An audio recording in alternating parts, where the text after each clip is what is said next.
Hi guys! Andito na naman tayo sa Parang ngayon. O diba, ang lungkot ng Parang. Tingnan nyo naman. O, see? Tingnan nyo yung bundok ngayon. Malungkot siya kasi umulan. Umulan kanina malakas. So ayan, sinubukan lang namin umikot dito habang hindi kami nag-ihaw. Kasi kakauwi ko lang, may pinuntahan ako. So, pasya lang kami dito. So, ayan na mga kasama namin dito ngayon. As you can see guys, so ayan o. Mga kalabaw. O, diba? Try lang natin, maiba naman yung atmosphere para hindi lagi sa bahay. So, ayan. Ito lang naman ang lagi-lagi naming binabalik-balikan. Guys, mga kalabaw lang ang nandito ngayon. Wala na yung kambing, siguro isinilong na. Masarap lang kasi magtambay dito. So hindi na kami nag-aya ng kasama kasi umaambon. Yung mga kasama namin may mga chikiting. Tingnan nyo guys yung kalabaw. Hello kalabaw. Ayan oh. Napakaganda din naman ng tanawin dito. Ito lang, yan yung paligid. Oh syempre. Ayan po si Madam Ness. Nakatayo sa kanyang tricycle.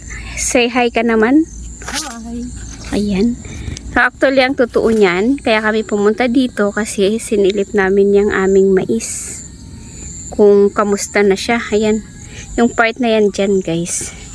Mula dun sa baba. Ayan. Dyan yung mais. Sinilip lang namin kung tuyo na talaga siya pero hindi pa pala kulay green pa.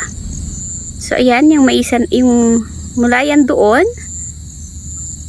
pataas ng ganyan, yan, kung mapapansin nyo yung mga bulaklak niya o nagbo-brown na, patuyo na kasi siya. So, yan lang guys, yan lang muna yung sinilip namin dito.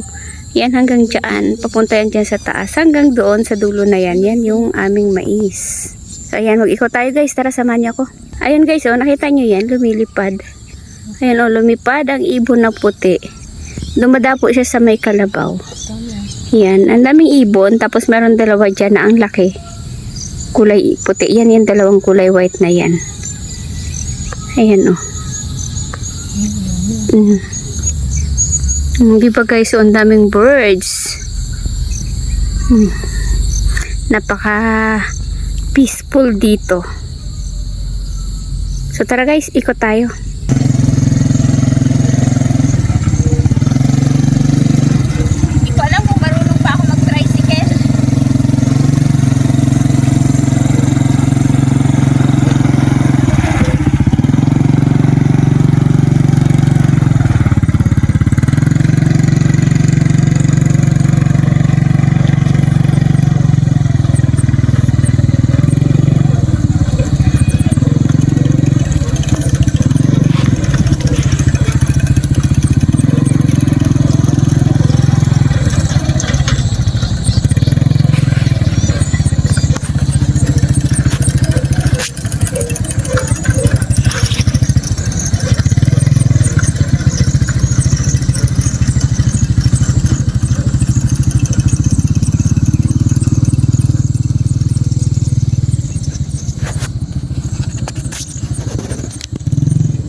Samahan niyo ako. Kala ko hindi na marunong magpaikot ng tricycle.